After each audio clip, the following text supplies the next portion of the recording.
ऐसे नाम लेके बुला लीजिएगा, मैं यहीं बैठा हूँ। नमस्कार, आप सभी का श्री खुशहाल दास विश्वविद्यालय के इस फेसबुक पेज, यूट्यूब पेज पे हार्दिक अभिनंदन है।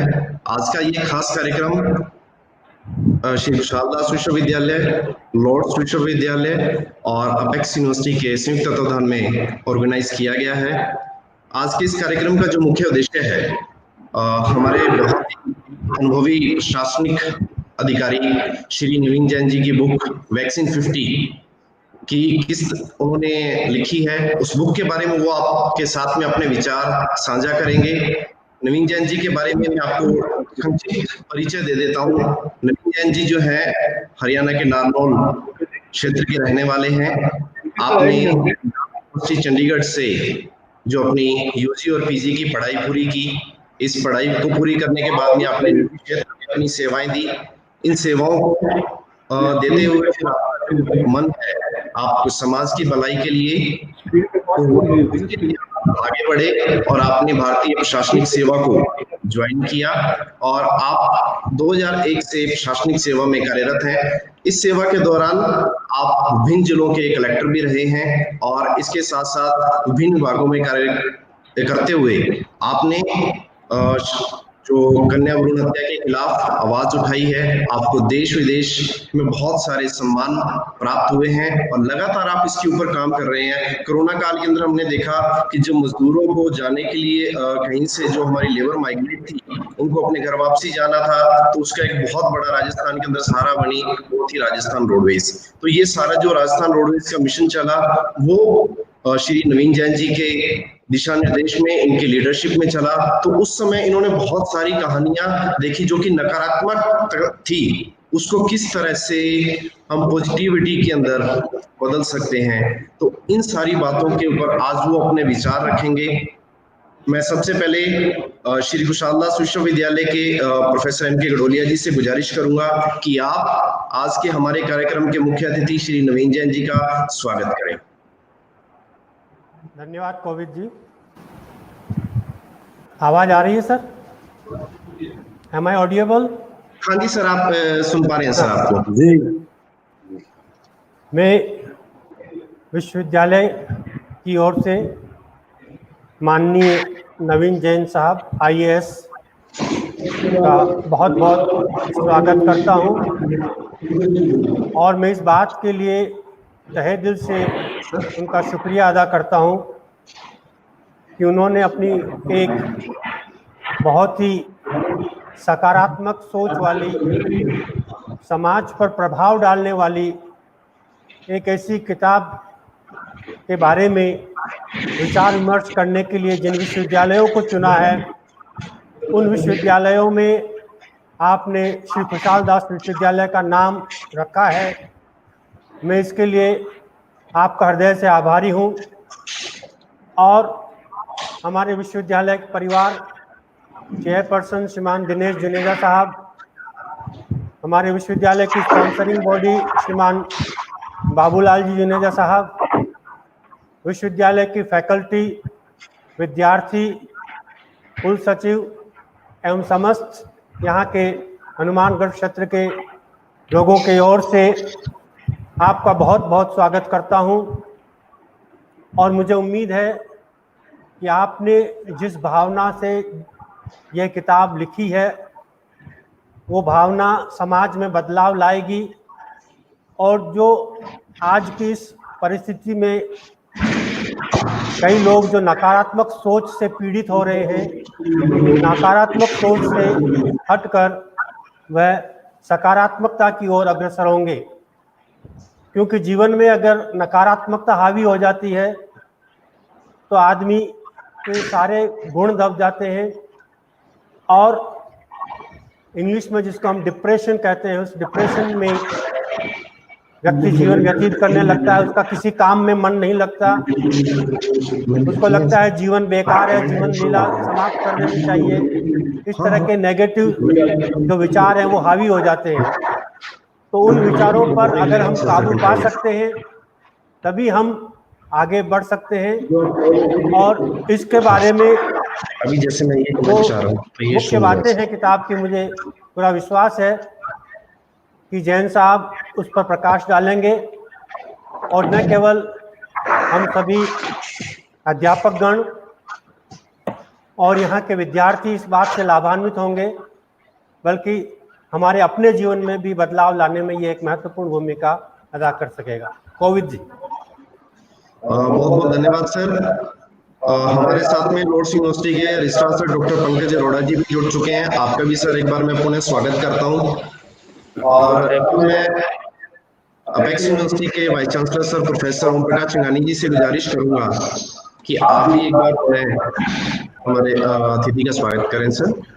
चिंगानी sir, honourable vice chancellor professor. धन्यवाद कोविद जी। मेरी आवाज आ रही है? जी सर। ओके। सबसे पहले तो मैं जैन साहब का बहुत बहुत धन्यवाद करना चाहूँगा कि उन्होंने इस समय कोविड-19 के बारे में और जो इसका प्रभाव है जनमानस के, उसको लेते हुए इन्होंने एक ऐसी किताब लिखी है जो आने वाले समय में विद्यार्थियों और शिक्षकों दोनों के लिए एक मील का पत्थर साबित होगी। वर्तमान में कोविड-19 का जो असर है वो इस शताब्दी में सबसे भयानक तरह से हमारे सामने आया है।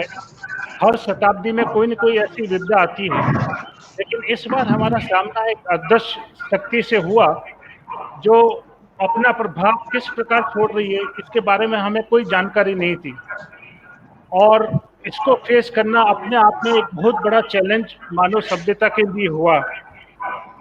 और हम लोग लॉकडाउन के दौरान जो घरों में बंद रहे, उनको कई तरह की मानसिक बीमारियों से जूझना पड़ा, और क्योंकि विद्यार्थी लोग जो हैं उन पे इसका सबसे ज़्यादा असर हुआ। एक तो वो शिक्षा के बारे में बहुत चिंतित रहे, दूसरा उनके एकेडमिक प्रोग्रेशन के बारे में वो बहुत चिंतित रहे, और तीसरा जो है शिक्षा के साथ साथ में उनको कई एक्टिविटीज़ जो करनी पड़ती है उससे वो वंचित रहे। और इसका प्रभाव ये हुआ कि उनमें बहुत सारे बच्चे एक मानसिक बीमारी के दौर से हुए। इस दौर में वो बच्चे भी बहुत ज़्यादा प्रभावित हुए जो अपना एडमिशन किसी अगली कॉलेज में लेना चाहते थे, खासकर ऐसे जो कंपटीशन एग्जाम से IITs, IIM और ऐसी क्लासेस में जाते हैं, उनको बहुत सारी मुश्किलों का सामना करना पड़ा।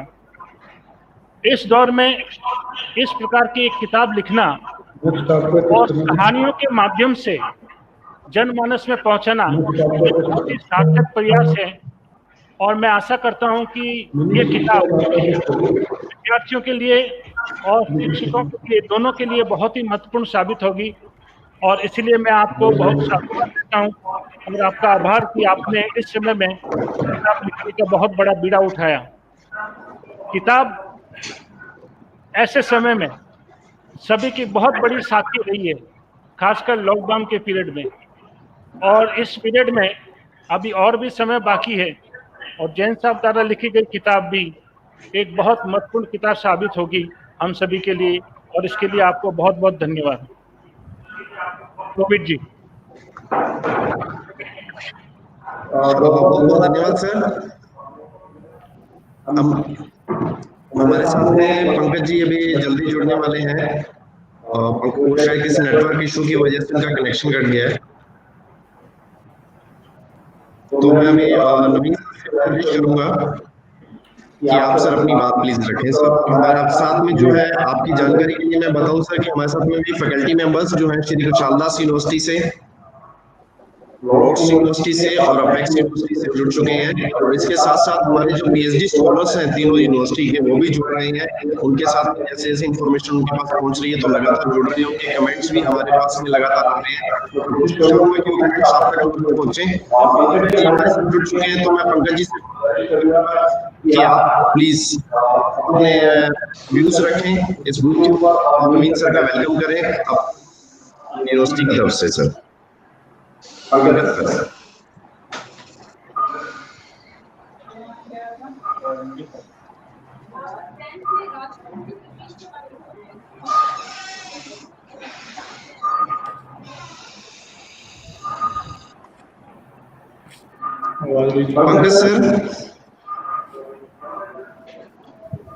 पंकज पंकज सर आप सुन पा रहे हैं?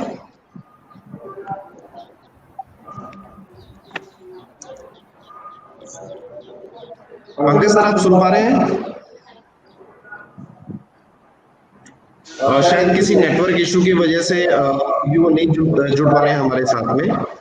तो मैं नवीन सर से गुजारिश करूंगा कि प्लीज आप अपनी बात रखें सर। जी, और आपका स्वागत है सर एक बार।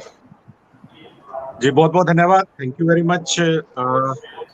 जो भी हमारे एसपीडी यूनिवर्सिटी और लॉर्ड्स यूनिवर्सिटी और पेक्स इंस्टीट्यूशन के जो फैकल्टी मेंबर हमारे साथ जुड़े हुए हैं, मैं चेयरमैन साहब का और आप सबका धन्यवाद करता हूँ कि आप सब लोगों ने मुझे मौका दिया आपके थ्रू आपकी फैकल्टी से रूबरू होने का। और मैं कोशिश करूंगा कि कैसी बातें बता सकूं जो सबके काम आए। और मैं बहुत ज्यादा कोई कॉम्प्लेक्स बातें या कॉम्प्लिकेटेड मैसेज देने के लिए तैयार नहीं हूँ। मुझे एक आवाज की गूंज सुनाई दे रही है, वो आप देख लीजिए एक बार कि कहीं पे कोई माइक ऑन है क्या। अगर वो माइक ऑफ हो जाए तो मैं मेरी बात ज्यादा अच्छे से रख पाऊंगा, क्योंकि मुझे वापिस आ रही है वो वापिस आ रही है तो मेरा डिस्टरबेंस हो रहा है क्योंकि वो गूंज आ रही है उसकी।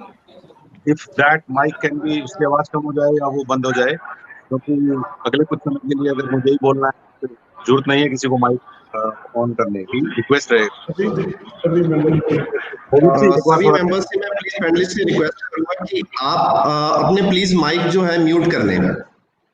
सभी पैनलिस्ट से गुजारिश है। जी, आई थिंक अब आवाज बिल्कुल सही जा रही है। अब मुझे कोई वापस गूंज भी नहीं आ रही है, इसका मतलब अब इंटरेक्शन थोड़ा अच्छे से हो पाएगा। तो हम लोगों के पास जो समय है उसमें हम लोग कोशिश करेंगे कि कुछ ऐसी बातें कर लें जो सिंपल हैं और इस समय में जो चीज चल रही है उसमें किसी ना किसी रूप में काम में आ जाए। तो मैं बहुत ही ब्रीफ में अपनी बातें रखना चाहूंगा और मैं अपनी शुरुआत यहां से करूंगा कि हम लोगों ने एक कंसेप्ट बनाया हुआ है, सैटरडे फॉर सोसाइटी। हम लोग जब जब मैं मेडिकल एंड हेल्थ डिपार्टमेंट में था तो मेडिकल एंड हेल्थ डिपार्टमेंट में हम लोगों ने बेटियों को बचाने के लिए एक मिशन शुरू किया था, डॉटर्स आर प्रीशियस। और मैं हनुमानगढ़ में कलेक्टर भी रहा हूँ और हनुमानगढ़ में मैं एक बार लेक्चर देने भी आया था और मैं वहाँ के कई कॉलेजेस में गया हूँ। और वहां पर हम लोगों ने डॉटर आर प्रीशियस यानी कि कन्या भ्रूण हत्या के खिलाफ एक जागृति पैदा की थी, न केवल हनुमानगढ़ में बल्कि हमने पूरे राजस्थान में क्रिएट की थी। और 2018 में राजस्थान का जो सेक्स रेशियो एट बर्थ है वो काफी अच्छा चला गया था, जो अभी भी जारी है। दूसरी बात, पिछले साल जब मेरा ट्रांसफर दूसरे डिपार्टमेंट में हुआ तो वहां पर मैंने इसी सैटरडे फॉर सोसाइटी को ध्यान में रखते हुए एक कंसेप्ट शुरू किया था, स्पर्श। छोटे बच्चे जो होते हैं 5 साल के 6 साल के, जो स्कूल में जाना शुरू करते हैं, और भी छोटे बच्चे हो सकते हैं, जनरली उनके साथ सेक्सुअल अब्यूज हो जाता है क्योंकि उनको कई बेसिक बातें हम हमारे संस्कारों के नाम पे नहीं बताते हैं। तो हमने एक 45 मिनट का सेशन शुरू किया कि किसी भी तरह से छोटे बच्चों तक हम जाएं। तो हमने स्पर्श नाम से अभियान शुरू किया और हमारे वॉलेंटियर्स की मदद से हम लोगों ने 6 लाख बच्चों तक अपना मैसेज पहुंचाया। फरवरी में हम लोगों ने अपने प्रोग्राम को ऑफ कर दिया था एग्जाम्स के लिए और 15 फरवरी को हमने कहा कि अब अप्रैल से शुरू करेंगे क्योंकि फरवरी मार्च में बच्चों के एग्जाम होते हैं। अनफॉर्चुनेटली मार्च में कोरोना वायरस के आने के बाद स्कूल जो एक बार बंद हुए तो अभी तक खुले ही नहीं है। तो अभी हम लोगों ने स्पर्श का 2.0 यानी कि ऑनलाइन एडिशन शुरू किया है। ये बात मैं आपको इसलिए बता रहा हूं कि सामाजिक सरोकारों से हर शनिवार को जुड़ने की मेरी एक रूटीन में आदत रही है। अभी जब मार्च में 22 मार्च को मैं कहूं कि कोरोना के बारे में पूरे इंडिया में, राजस्थान में ये हो गया कि अब चीजें जारी नहीं रह सकती हैं और लॉकडाउन वर्ड हमारी दुनिया में आ गया, हमारे जीवन में आ गया लॉकडाउन। और ये वर्ड आज हमारे जीवन का पार्ट बन गया कि हाँ भाई, हमें अपने घरों के अंदर रहना होगा, हमारी एक्टिविटीज को रिस्ट्रिक्ट करना पड़ेगा। और मेरी रोडवेज की बसें भी डेफिनेटली, हमारे भी पहिए रुक गए और हमारी बसें भी बंद हो गई। लेकिन मुझे सरकार के निर्देश पर वॉर रूम में रहने का मौका मिला। जो स्टेट का जो वॉर रूम बनाया गया उसमें मुझे बहुत सारी सूचनाएं देखने का, करीब से उसको समझने का मौका मिला। उसके बाद बहुत जल्दी सरकार को लगा कि बहुत सारे मजदूर और बहुत सारे लोग राजस्थान ही नहीं बल्कि राजस्थान के बाहर के राज्यों में भी फंस गए हैं और उनको राजस्थान में लाना है। और राजस्थान में बाहर के राज्यों के बहुत सारे लोग फंस गए हैं, उनको वहां छोड़ना है। तो मुझे ये कहते हुए खुशी है कि राजस्थान सरकार ने राजस्थान रोडवेज पे भरोसा किया।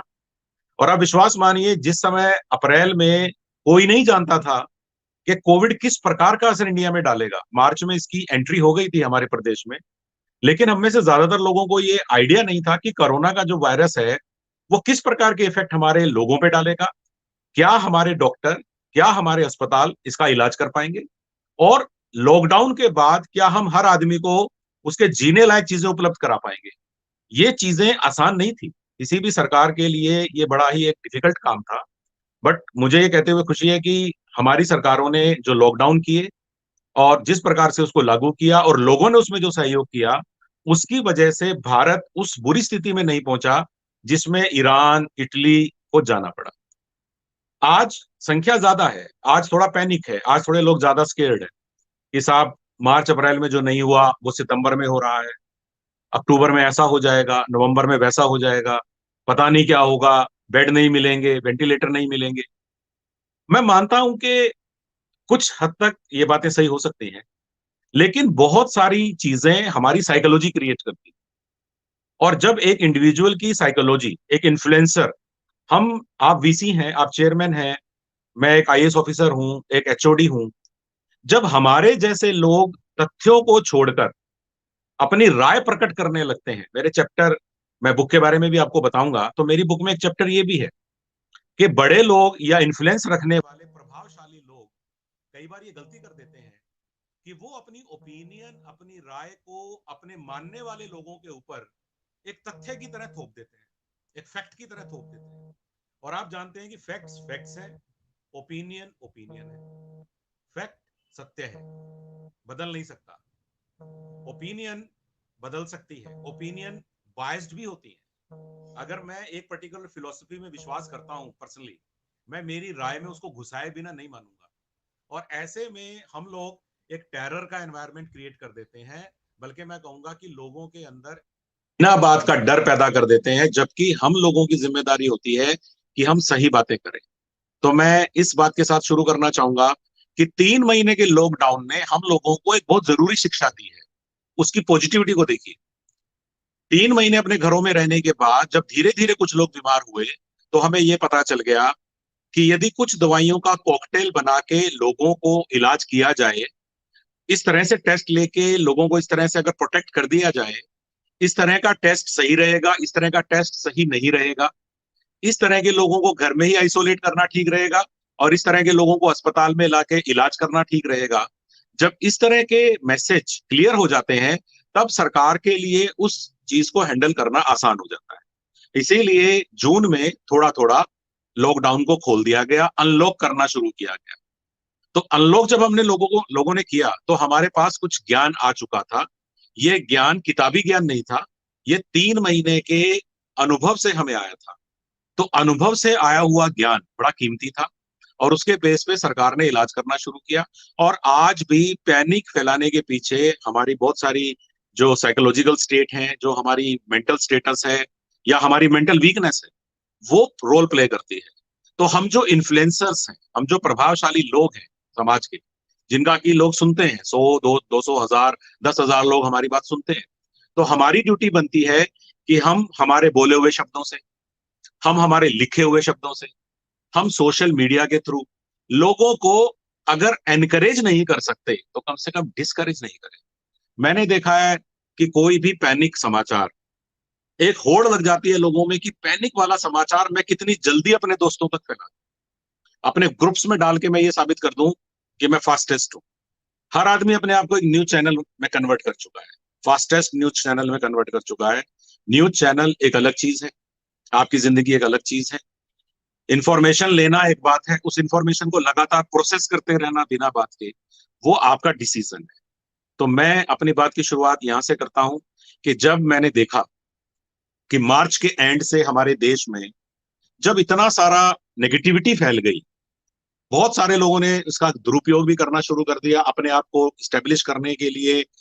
कोई भी डिजिटल चैनल ने या किसी ऐसे आदमी ने जिसकी कोई क्रेडिबिलिटी नहीं थी, जो स्टेब्लिश्ड चैनल होते हैं, जो स्टेब्लिश्ड डिजिटल चैनल होते हैं, सोशल मीडिया हैंडलर होते हैं, वो तो कहीं ना कहीं जानते हैं कि उनकी बातों का क्या असर होने वाला है। लेकिन बहुत सारे लोग ऐसे थे जिन्होंने कोरोना के अंदर खुद को इस्टेब्लिश करने की पोटेंशियल को देखा और फिर गाहे बगाहे ऐसी ऐसी बातें उन्होंने फैलानी शुरू कर दी, जिसकी वजह से आम आदमी में डिप्रेशन आना शुरू हो गया, वो डीमोटिवेट होना शुरू हो गया।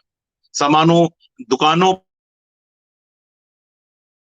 पर सामान खत्म हो जाएगा से लेकर, फलानी चीज की शॉर्टेज होने से लेकर, इस तरह का इलाज कर लो, ये चीज खा लो इससे इलाज हो जाएगा, या इस तरह की चीजें नहीं खाने से कोरोना नहीं होता है, इस एज ग्रुप के लोगों को कोरोना नहीं होता है।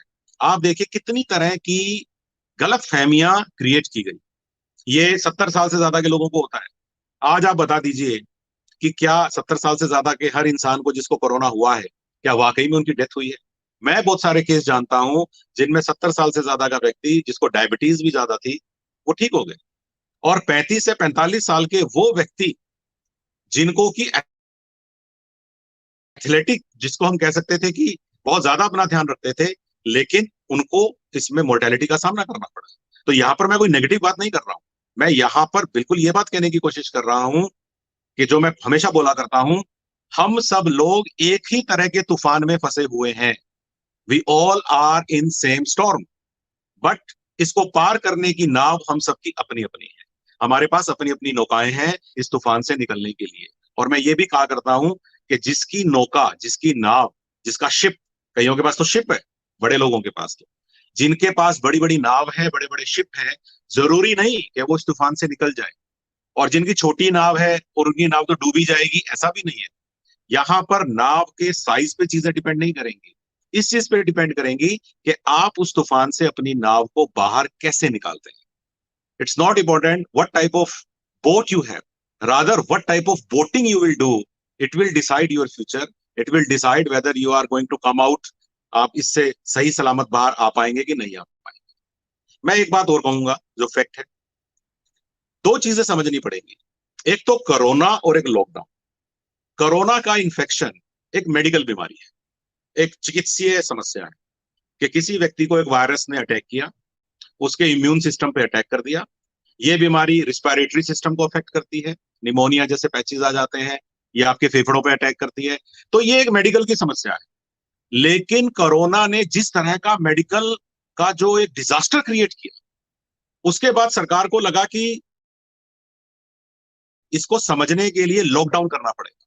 तो लॉकडाउन एक मेडिकल समस्या नहीं है, लॉकडाउन एग्जाम्पल है इस चीज का कि अगर कोई मेडिकल समस्या बहुत ज्यादा बड़े आकार की हो जाए तो प्रशासन को आड़े आना पड़ता है, सामने आना पड़ता है, और एक प्रशासनिक तरीके से मेडिकल समस्या को सॉल्व करने के लिए लॉकडाउन का निर्णय करना पड़ता है। तो लॉकडाउन एक प्रशासनिक समस्या है कि लोगों को घर में रखते हुए उनको सारा सामान कैसे दिखाना है, उनको कैसे कन्विंस करना है कि भाई साहब आप घर में रहिए, आपको बिजली, पानी, इंटरनेट सब घर बैठे दे दूंगा, आपको बाजार में सामान मिल जाया करेगा, आपको दूध मिल जाएगा, आपको मैं आपके बच्चों के लिए समस्या नहीं आने दूंगा, आपको दवाइयां मिल जाएंगी, और भगवान नहीं करे जरूरत पड़ी इलाज भी दे देंगे। तो कोरोना इन्फेक्शन से तो उसी आदमी को बचाना है जिसको इन्फेक्शन होगा, वो तो हमारी आबादी का 10 से 20% पार्ट है। लेकिन लॉकडाउन का असर तो 125 करोड़ भारतीयों पे हुआ है ना, किसी पे ज्यादा हुआ है, किसी पे कम हुआ है। अगर हमारे फैमिली में किसी भी आदमी को कोरोना इन्फेक्शन नहीं हुआ है, लेकिन कोरोना इन्फेक्शन की वजह से एडमिनिस्ट्रेशन ने जो लॉकडाउन का यूज किया है, उसका इफेक्ट हम सब पर हुआ है। तो हम लोगों ने अपनी लाइफ में बहुत सारा चेंज किया है कि नहीं किया है। और आप चूंकि आप सारे के सारे तो एजुकेशनल इंस्टीट्यूशंस हैं, तो आपसे ज्यादा कोई नहीं जानता कि पिछले 6 महीने में आपने किस तरह के चेंजेस देखे हैं, या आप किस तरह के चेंजेस आने वाले 1 साल में देखेंगे। आप लोगों के इस सेमेस्टर का क्या रहा, जनवरी जून 2020, ये किसी से छुपा हुआ नहीं है कि जनवरी से जून 2020 के आपके एकेडमिक सेशन, आपके सेमेस्टर का क्या रहा। आप जुलाई 2020 वाला सेशन शुरू कर पाए क्या? हमने एडमिशंस ले लिए, पिछले बच्चों को आगे बढ़ा दिया, ऑनलाइन एग्जाम ले लिया, हमने आगे की पढ़ाई शुरू कर दी है। लेकिन बहुत सारे लोग जो सेमेस्टर सिस्टम से नहीं चलते थे और जिनके एग्जाम नहीं हुए, वो आज भी उलझन में है। हमारे युवाओं में भी बहुत बड़ी उलझन है, उनको समझ में नहीं आ रहा है।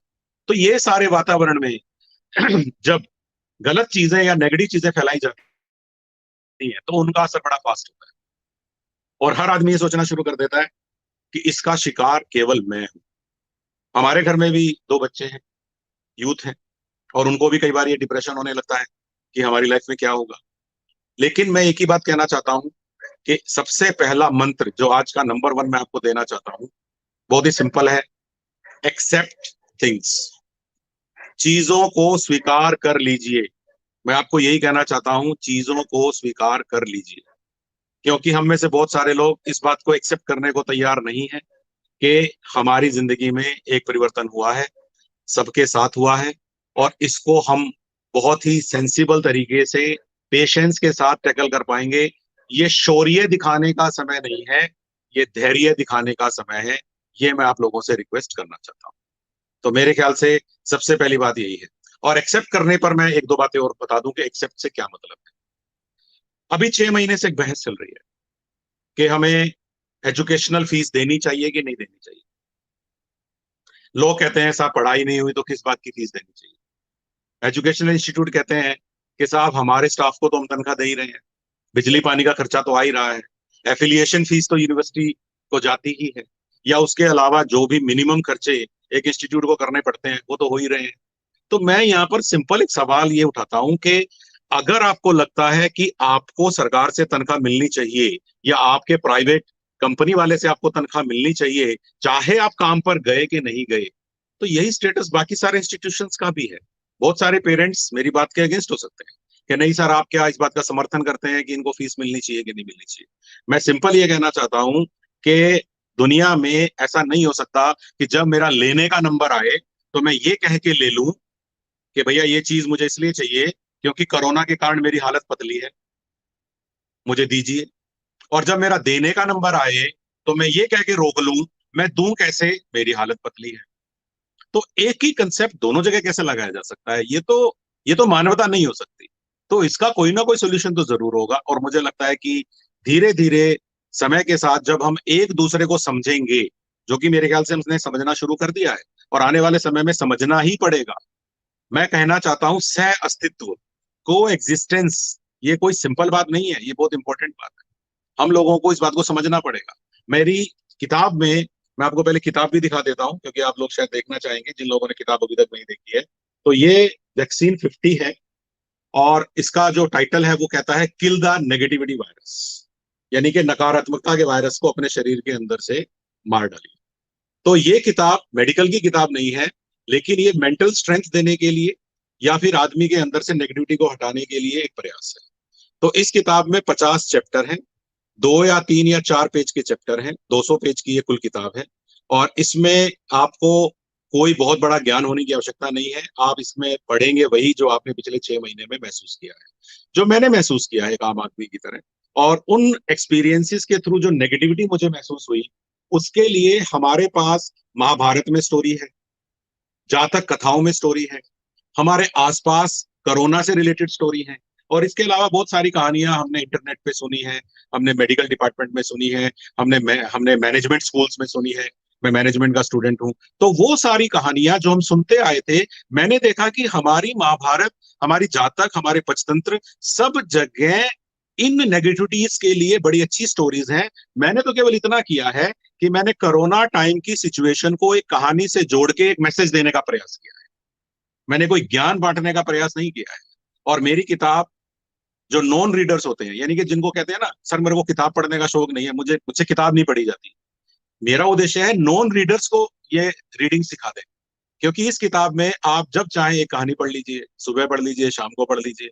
कई लोगों ने 4 घंटे में किताब खत्म कर दी। उन्होंने कहा कि सर रात को 10 बजे पढ़ने बैठे तो 2 बजे खत्म हो गई, या सर मैं जयपुर से गंगानगर गया तो सर मैंने रास्ते में पढ़ दी। तो ये डिपेंड करता है कि आप किस तरह के रीडर हैं, आप कितनी देर पढ़ पाते हैं। लेकिन मैं केवल एक ही बात कहना चाहता हूं कि आप इस किताब को चाहे तो किंडल पे ले सकते हैं, अमेजन पे मैंने किताब अवेलेबल कराई है, अमेजन पे क्योंकि बेटर है, amazon.in पे किताब मिल जाती है। आप उस पे वैक्सीन 50 टाइप करेंगे या नवीन जैन इन बुक्स टाइप करेंगे तो आपको किताब मिल जाएगी। बाकी मैं आप लोगों को ये भी बताना चाहता हूँ कि किताब एक आदमी ने पढ़ ली है तो दूसरा आदमी उससे ले ले।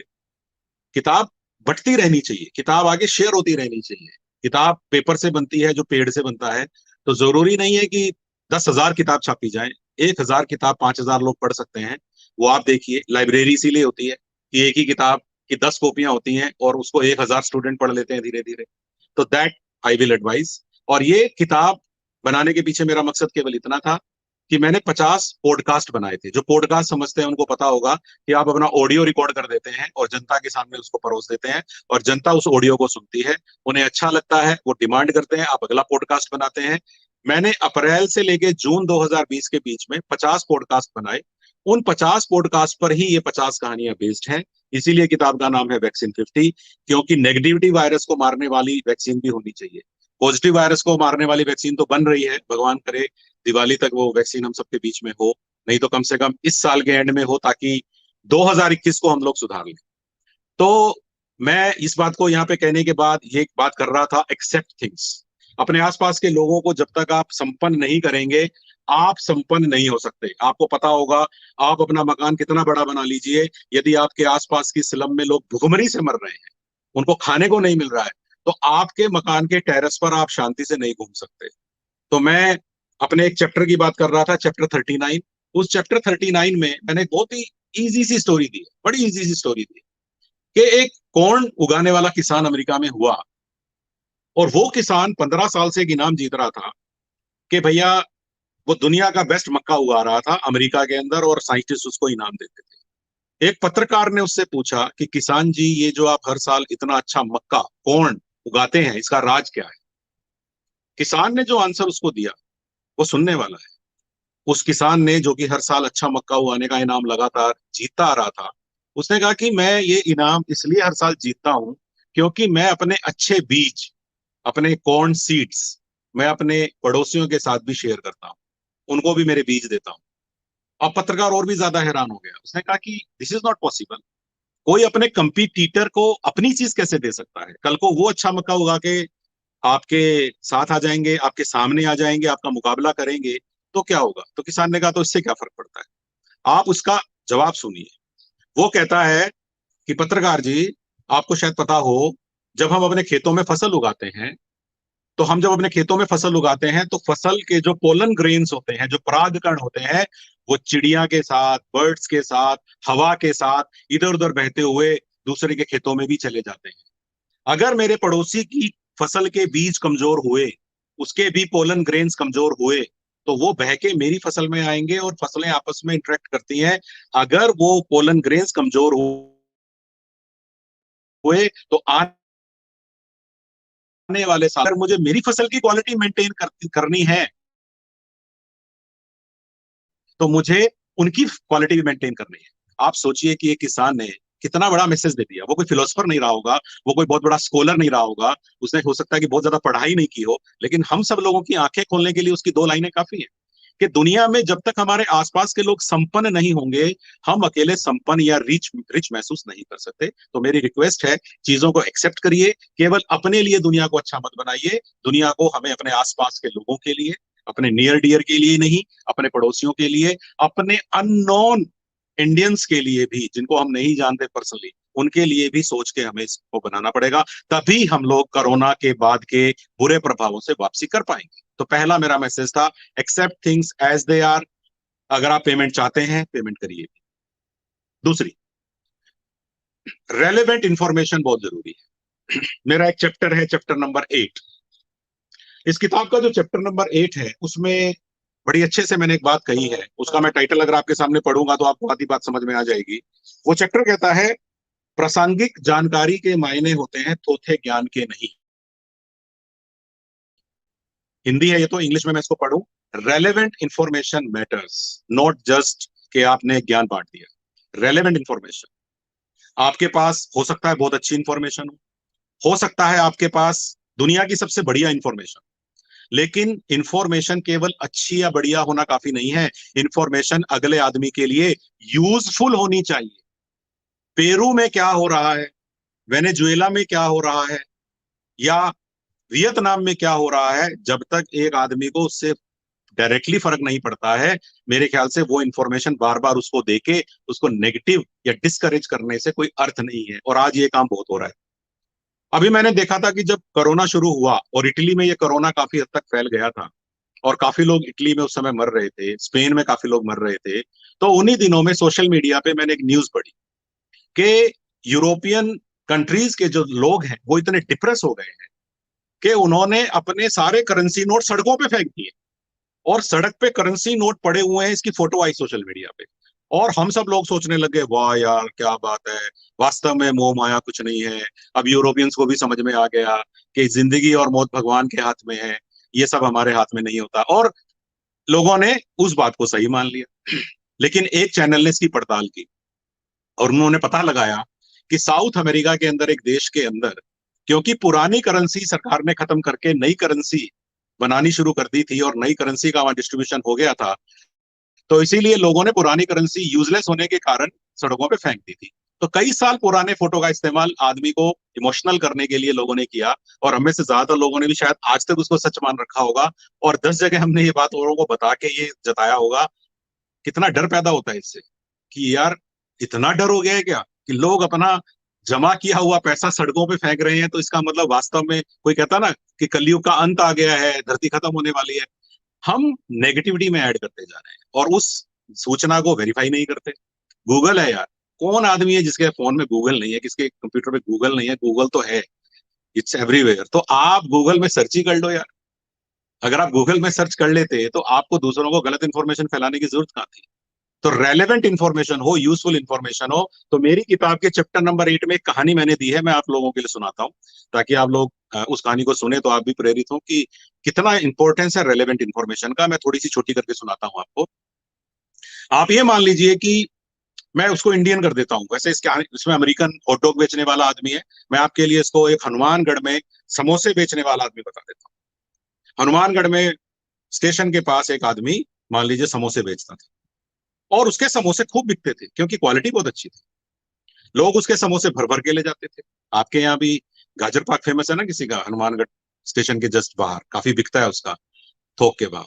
तो ऐसे ही मान लीजिए कि वो समोसे बनाने वाला भी एक आदमी था जिसके समोसे बिकते थे, और वो दिन में बड़ी मेहनत करता था, अच्छे आलू लाता, अच्छा मैदा लाता, क्वालिटी के आइटम लाता, अच्छी एडवर्टाइजमेंट करता, प्यार से लोगों को पुकार पुकार के अपने समोसे खिला रहा था, अच्छी चटनी बनाता और बड़े अच्छे समोसे बेच रहा था। 10 रुपए का समोसा, 20 रुपए का समोसा बिक जाता उसका, 10-10, 1-1 हजार, 2-2 हजार समोसे बेच रहा है, और इस पैसे से अपने बच्चे को बहुत बड़ी यूनिवर्सिटी में एमबीए करवा रहा है, बहुत बड़ी यूनिवर्सिटी में एमबीए करवा रहा है। छुट्टी हुई, बेटा घर आया, पापा की दुकान पे चला गया, और पापा की दुकान पे आके क्या कहता है, पापा बिजनेस कैसा चल रहा है? उसके पापा ने कहा बेटा बिजनेस बहुत बढ़िया चल रहा है, 1000 से 2000 समोसे बेचता हूँ, खूब बढ़िया इनकम हो रही है अपनी तो पर डे। उसने कहा और पापा? उसने कहा बेटा मैं सोच रहा था कि बिजनेस को थोड़ा आगे बढ़ा लूं। अब मैं सोच रहा हूँ कि आजकल के बच्चे चाउमीन मांगते हैं, पिज्जा मांगते हैं, बर्गर मांगते हैं, मैं सोच रहा था ये भी बनाने शुरू कर दूं। मेरी बात हो गई है, इसकी सप्लाई मैं ले लूंगा किसी से, और नई दुकान मैंने देख ली है पास में, और मैं एडवर्टाइजमेंट वगैरह कर लूंगा और मैं मेरा बिजनेस बढ़ाऊंगा। बेटा अच्छा चल रहा है। उसका बेटा अचानक से सैड सा दिखाई दिया और अपने पापा से कहता है कि पापा टीवी नहीं देखते क्या, अखबार नहीं पढ़ते क्या? तो उसके पापा ने कहा नहीं बेटा, तुझे पता है कि मेरी आंखें कमजोर है, तो टीवी में देखता नहीं, अखबार में ज्यादा पढ़ नहीं पाता, और काम में लगा रहता हूं तो नहीं पढ़ पाया, क्या हुआ? उसने कहा पापा मैं एमबीए कर रहा हूँ, मेरे यहाँ अभी इकोनॉमिक्स के एक लेक्चरर आए थे बड़े पहुंचे हुए, और उन्होंने कहा पूरी दुनिया में रिसेशन आ रहा है, स्टॉक एक्सचेंज में स्टॉक गिर रहे हैं, बेरोजगारी बढ़ने वाली है, और ऐसा हो जाएगा, वैसा हो जाएगा, इराक में ऑयल की कमी हो जाएगी, वहां हमला होने वाला है, और साहब बहुत डिप्रेशन आने वाला है। तो उसका बाप ज्यादा तो समझ नहीं पाया। उसने कहा मतलब कि पापा गिरावट आएगी बिजनेस में, रिसेशन आएगा दुनिया में, इंडिया में भी आएगा? अच्छा, तो क्या करना चाहिए? तो भाई पापा आप देखो ये तो। अब उस आदमी ने कहा कि यार अच्छा, ये मेरा बेटा एमबीए कर रहा है, मैं तो अनपढ़ था, तो यार ये अगर इतना कह रहा है तो मैं ऐसा करता हूँ कि फिर मैं भी बिजनेस को होल्ड कर लेता हूँ, मैं नया सामान नहीं बनाऊंगा बेटा। उसने अपने सप्लायर्स को कहा भैया नया सामान मत भेजना, मैं नई आइटम नहीं बना रहा। एडवर्टाइजमेंट भी और दुकान की भी उसने वापस ले ली अपनी जो एडवांस दी थी, और धीरे धीरे समोसे बेचने में भी इंटरेस्ट कम हो गया क्योंकि रिसेशन आएगा। पहले 1000 समोसे बिकते थे, अब 100 समोसे बिक रहे हैं, 50 बिक रहे हैं, दुकान बंद होने की कगार पे आ गई। तो अपने बेटे को फोन करके बोलता है कि बेटा मुझे बड़ा गर्व है कि तू बड़े अच्छी जगह से एमबीए कर रहा है, क्योंकि तूने सही कहा था कि रिसेशन आने वाला है, रिसेशन आ गया है। अब यहाँ पर रिसेशन क्या वास्तव में आया था? क्या हनुमानगढ़ में समोसे बेचने वाले व्यक्ति को दुनिया की स्टॉक एक्सचेंजेस से मतलब रखना चाहिए था? सूचना सही होगी, इंफॉर्मेशन सही थी, लेकिन आपने गलत व्यक्ति को दी। वो इन्फॉर्मेशन उसके लिए रेलेवेंट नहीं थी। आपने रेलेवेंट इन्फॉर्मेशन दी होती तो ये किसी ऐसे आदमी को दी होती जो कोई फॉरेन एक्सचेंज का बिजनेस करने वाला था। लेकिन आपने एक समोसे बेचने वाले को डिप्रेस कर दिया, तो 1000 2000 समोसे पर डे बेच के 5 से 10 हजार रुपए दिन में कमाने वाला इंसान वो बिजनेस भी खो बैठा। और आप सोचिए कि कोरोना के दिनों में तो हमने हद ही मचा दी, बेटा ये वाला बिजनेस तो नहीं चला करेगा। अरे यार आप सोच के देखिए, आप अपने बिजनेस को लेके परेशान है, आप तो अपने बिजनेस को लेके परेशान है। मैं ऐसे इंसान को जानता हूं जिसका अच्छा बिजनेस था।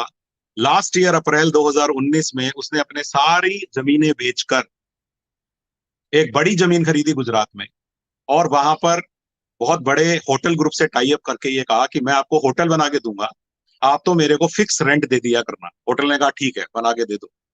आप सोच के देखिए कि सारा सामान बेचकर एक जमीन खरीदता है, होटल बनाना शुरू कर देता है। होटल अभी आधा भी नहीं बना है, मार्च में कोरोना आ जाता है। अब आप बता दीजिए मुझे, वापस होटल इंडस्ट्री को खड़े होने में कितने दिन लगेंगे? पुराने होटल ही चलने में इतने दिन लगेंगे, तो नए होटल्स को स्टार्ट होने में और कामयाब होने में तो और कितना समय लगेगा? उस आदमी की पीड़ा सोच के देखिए। जो लड़का इस साल होटल मैनेजमेंट पूरी करने के बाद किसी होटल में काम देखने वाला था, बिजनेस ज्वाइन करने वाला था, उस बेचारे ने देखा कि यार अभी तो जो लोग पहले से जॉब में हैं उनके ही जॉब जा रहे हैं, तो मेरी जॉब तो कैसे? तो मैं यहाँ पर आपको यही कहना चाहता हूँ कि एक बात बताइए, क्या दुनिया में सब सामान नहीं बनता? क्या दुनिया में हर तरह की सर्विस अवेलेबल नहीं है? बिल्कुल है। दुनिया में हर प्रोडक्ट बनता है, दुनिया में हर तरह की सर्विस मिलती है। उसके बावजूद हर साल नए प्रोड्यूसर्स आते हैं, नई कंपनियां आती हैं, वही प्रोडक्ट नई पैकेजिंग में आता है, टीवी नए नए आते हैं, कारें नई नई आती हैं, लैपटॉप नए नए आते हैं, क्योंकि मार्केट में हमेशा डिमांड बदलती रहेंगी। और हमें भी मार्केट के ट्रेंड को ध्यान में रखना होगा, अपने बिजनेस को उस ट्रेंड के हिसाब से सेट करना होगा, और जरूर आपके लिए भी अपॉर्चुनिटीज उसमें निकलेंगी। लेकिन अगर हम डिप्रेस होकर बैठ जाएंगे कि मेरी लाइफ का तो कुछ नहीं होने वाला, मेरा तो कुछ भी नहीं हो सकता, मैं तो कुछ भी नहीं कर पाऊंगा, मेरा क्या होना है, तो आप विश्वास मानिए आपका हाल भी उस समोसे वाला जैसा होगा। क्योंकि आप ये देखिए कि अगर आप अपना एफर्ट पर्याप्त कर रहे हैं, आपका रेवेन्यू पर्याप्त है, आपका टर्नओवर ठीक ठाक है, उससे आपको अपने लायक काम मिल रहा है। आपको पता है आज मैं बस कैसे चला रहा हूँ, रोडवेज में बस कैसे चला रहा हूँ? मैं आपको उदाहरण देता हूँ बस चलाने का। जून में जब मैंने पहले दिन बस चलाई, केवल 7 हजार लोगों ने सफर किया, 7 हजार लोगों ने सफर किया। इनकम कितनी आई? 7 लाख। मेरी एक दिन की सैलरी 2.5 करोड़ है, 2.5 करोड़ की सैलरी पर डे है रोडवेज में। 7 लाख रुपए की इनकम के साथ मैं 2.5 करोड़ की सैलरी पर डे दे दूंगा? कब कब तक दूंगा मैं सैलरी? ये डिप्रेशन जब आया हमारे हाथ में, फिर हमने देखा कि धीरे धीरे बढ़ी, लेकिन हमने हिम्मत नहीं हारी, हम बढ़ाते गए बसें। मैंने मेरे लोगों को एक बात कहनी शुरू कर दी, अगर तुम्हारी बस डीजल पूरा करती है तो चलाओ। हमारी बसों की संख्या बढ़ाई। फिर मैंने कहा कि डीजल के साथ साथ अगर स्टेट रोड टैक्स और टोल टैक्स की वसूली कर लो तो बहुत अच्छा रहेगा। 21 रुपए ले आओ 1 किलोमीटर पे, 17 रुपए का डीजल, 4 रुपए का ये टैक्स। 21 रुपए से ज्यादा पे बस चलती है तो चला लो। मैंने फिर कहा कि यार अगर थोड़ी बहुत कुछ और रिकवरी हो जाए तो देख लो, 25 रुपए पे चला लो यार। आज मेरी बसें, आज 2.5 करोड़ रुपए पर डे में रेवेन्यू कमा पा रहा हूँ। वो ठीक है, सारा का सारा सैलरी में नहीं जा सकता क्योंकि 1.25 करोड़ रुपए का डीजल भी बसें पी जाती है। लेकिन मैं अगर ये सोच के बैठ जाता जून में कि 7 लाख रुपए की इनकम होगी और मुझे तो सरकार से ग्रांट ही लेनी है, राज्य सरकार हमारी पूरी मदद कर रही है, हमें लगातार ग्रांट्स दे रही है, लेकिन उसकी भी एक सीमा होती है। मैं क्या डीजल की भी ग्रांट लूंगा? ये तो मुझे एज एचओडी सोचना चाहिए कि मैं बस चलाने के लिए ड्राइवर की सैलरी की डिमांड तो कर सकता हूँ सरकार से, लेकिन अगर आप कोई ऐसा बिजनेस कर रहे हो जिसमें डीजल भी पूरा नहीं हो, क्या आप वैसा ट्रांसपोर्ट का काम करेंगे? आप जब ट्रांसपोर्ट का काम करेंगे तो आप भी तो वही सोचेंगे। तो क्या मुझे एमडी होने के नाते एक ट्रांसपोर्टर की तरह नहीं सोचना चाहिए? तो मैंने उसी तरह से सोचा, और इसीलिए मैंने ये कोशिश करी। और मैं आपको भी मेरे एग्जांपल यही देना चाहूंगा कि अगर हम लोग धीरे धीरे बिल्टअप करेंगे, देखिए पहले दिन से प्रॉफिट नहीं आ सकते, पहले थोड़े से लॉसेस होंगे, पहले केवल वेरिएबल कॉस्ट कवर होगी, फिर धीरे धीरे फिक्स कॉस्ट कवर होगी, फिर धीरे धीरे आप थोड़ा थोड़ा कमाना शुरू कर सकते हैं, और फिर आप अपने पुराने कर्जे भी चुका पाएंगे। लेकिन अगर आपने ये सोच लिया कि मैं तो ताला लगाऊंगा, तो आप मुझसे ज्यादा जानते हैं, अगर आपने बिजनेस पे ताला लगाया तो जितनी भी आपकी लेनदारी है वो सारी की सारी खत्म हो जाएगी। देनदार आपको छोड़े नहीं शायद, इसीलिए आप बहुत बड़े जंजाल में फंस जाएंगे। फिर कमर्शियली फेल होने के बाद स्वास्थ्य पे दिक्कत आएगी, स्वास्थ्य पे दिक्कत आएगी, फैमिली परेशान हो जाएगी, फैमिली परेशान हो जाएगी, आप में डिप्रेशन आ जाएगा, आप सोचेंगे कि मैं लाइफ को खत्म कर लेता हूं। तो हाउ थिंग्स आर बिल्ट, मैंने आपके सामने पिक्चर रख दी है। लेकिन आप सोच के देखिए कि एक बार 6 महीने हमने अपनी जान को बचा लिया है। हमारे अधिकारी कहा करते हैं, कहा करते थे मार्च में, जान है तो जहान है। ये बहुत बार रिपीट करता हूं मैं, जान है तो जहान है, कि यार 2020 में जान ही बचा लो, जहान फिर बसा लेंगे। अब 6 महीने बाद हमारे अधिकारी कहते हैं जान भी जहान भी, यानी कि यार अपने आप को सेफ भी रखो, क्योंकि कोरोना पूरी तरह से गया नहीं है, तो जान भी बचाओ और अपने जहान को भी बचाओ, यानी कि फील्ड में जाओ, जितना सुरक्षित होकर काम कर सकते हो। आज मैं क्या कर रहा हूं, मेरे घर पे बैठा हूं, 10 से 11 आप लोगों से बात कर रहा हूं। यही लेक्चर मैं रिस्क लेके किसी क्लासरूम में भी दे सकता हूं, वो क्लास भी खतरे में, मेरे से उनको फैल सकता है, उनसे मुझे फैल सकता है, एक स्टूडेंट से दूसरे स्टूडेंट को फैल सकता है। ये बताइए लर्निंग में कहाँ कमी आ रही है? अगर आप पूरी तरह से अपने फोन या लैपटॉप के सामने मेरी बात सुन रहे हैं, तो लर्निंग में क्या कमी आई है? लर्निंग में तो कोई कमी नहीं हो सकती, क्योंकि लर्निंग सामने बैठने से अच्छी होती है, इसमें कोई डाउट नहीं है। लेकिन अगर मेरे पास किसी चीज का वीडियो है, तो मैं उसको बार बार देख के रिवाइज भी कर सकता हूं। इसीलिए सोच के देखिए कि अगर हम ऑनलाइन लर्निंग कर सकते हैं, ऑनलाइन गेम खेल सकते हैं, ऑनलाइन कोचिंग कर सकते हैं, तो हमें ये बात इतने साल क्यों लग गए समझने में? पहले अगर पेरेंट्स को कह दो ना कि आपके बच्चे की ऑनलाइन क्लास होगी, तो पेरेंट्स सोचते थे स्कूल वाले काम नहीं करते, और वो बच्चों को मोबाइल से दूर रखने की कोशिश करते थे। आज वही माँ बाप बच्चों के हाथ में मोबाइल देके सुबह सुबह ये कहते हैं, बेटा क्लास लगा लेना, 10 बजे क्लास है तेरी, 11 बजे क्लास है तेरी। और मोबाइल, आप, मैं इस बारे में बहुत सारे जोक आ चुके हैं कि मोबाइल जिसको हमने बाहर किया था, आज उसी की वजह से हम अंदर है। तो ये मोबाइल का कमाल रहा। अब मैं आप लोगों को रिक्वेस्ट यही करूंगा कि आप अगर थोड़ा सा भी ये देख रहे हैं कि मेरे जो ओरिजिनल क्वालिफिकेशंस हैं, जो मेरी एजुकेशनल और प्रोफेशनल क्वालिफिकेशन है, उससे मेरा कुछ भी भला नहीं हो पा रहा है, तो मैं आपको एक राय और दूंगा। आप ध्यान कीजिए आपके अंदर और क्या हॉबीज हैं, आपके अंदर और क्या स्किल्स हैं। आपको अपने स्किल की पहचान करनी आनी चाहिए। हमारे हमारा जो देश है, हमारा जो समाज है, अनफॉर्चुनेटली उसमें एक दिक्कत है। 3 इडियट्स फिल्म आई थी, 3 इडियट्स, और उसने एक मैसेज देने की कोशिश करी 10-12 साल पहले कि भैया बच्चों का भी मूड देख लो। अगर कोई बच्चा ये कह देता था ना, मैं सिंगर बनना चाहता हूँ, मैं गिटार बजाना सीखना चाहता हूँ, वो कहते थे सिंगिंग कर ले, गिटार बजाना सीख ले, लेकिन बेटा पढ़ के कुछ बन जा। यानी कि हमारे देश में केवल ये माना जाता था कि बीटेक होना चाहिए, एमबीए होना चाहिए, सीए होना चाहिए, और कुछ करके अगर आईएएस बन जाओ, आरएएस बन जाओ, या इनकम टैक्स में या कहीं इंस्पेक्टर लग जाओ, वो तो कोई काम है। लेकिन अगर आप अपनी हॉबी को आगे बढ़ाते हुए कुछ सोच रहे हो, तो इंडिया आपके लिए ठीक नहीं है। मैं तो एक बात कहना चाहता हूं कि हमें, यही तो दिक्कत हो गई कि हमने स्पोर्ट्स में इन्वेस्ट नहीं किया, हमने आर्ट में इन्वेस्ट नहीं किया, हमने कल्चर में इन्वेस्ट नहीं किया, और इसी कारण से आज हमारे बहुत सारे जो ट्रेडिशंस हैं वो खतरे में है। हमारे स्पोर्ट्स में आप देख लीजिए हमारी परफॉर्मेंस क्या है 125 करोड़ के देश की, क्योंकि हम लोगों की सोसाइटी ने ये माना क्लासरूम में जाके पढ़ के एग्जाम दे के डिग्री लेना ही जरूरी है। और कोरोना ने आपको बता दिया कि भैया ऐसा जरूरी नहीं है, जब मेरे जैसी चीज आती है तो अपने आप को चेंज कर लो, और आपने चेंज किया है, और ये चेंज रहेगा। ये कोरोना के जाने के बाद भी ये चेंज रहेगा।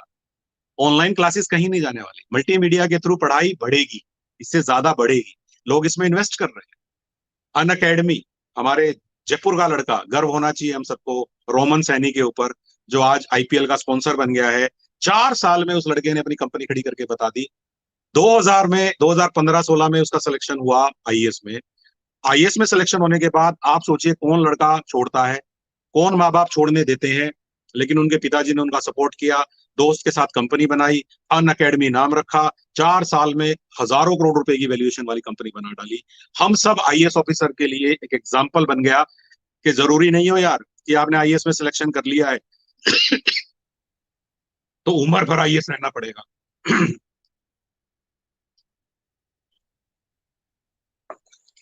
कोई जरूरी नहीं है, ये जिंदगी आपकी है। एक एग्जाम पास करने का मतलब ये नहीं है कि आपने अपनी जिंदगी को गिरवी रख दिया है, आपके सपने गिरवी नहीं हो सकते हैं। और लास्ट टाइम मैंने एक बात कही थी कि स्किल बहुत जरूरी है, और स्किल को पहचानिए। हो सकता है आपने डेंटिस्ट का कोर्स कर लिया, आपने बीडीएस कर लिया, लेकिन जरूरी नहीं कि आप एक डेंटल क्लिनिक पे ही अपनी जिंदगी बिताने वाले हैं अगले 40 साल की।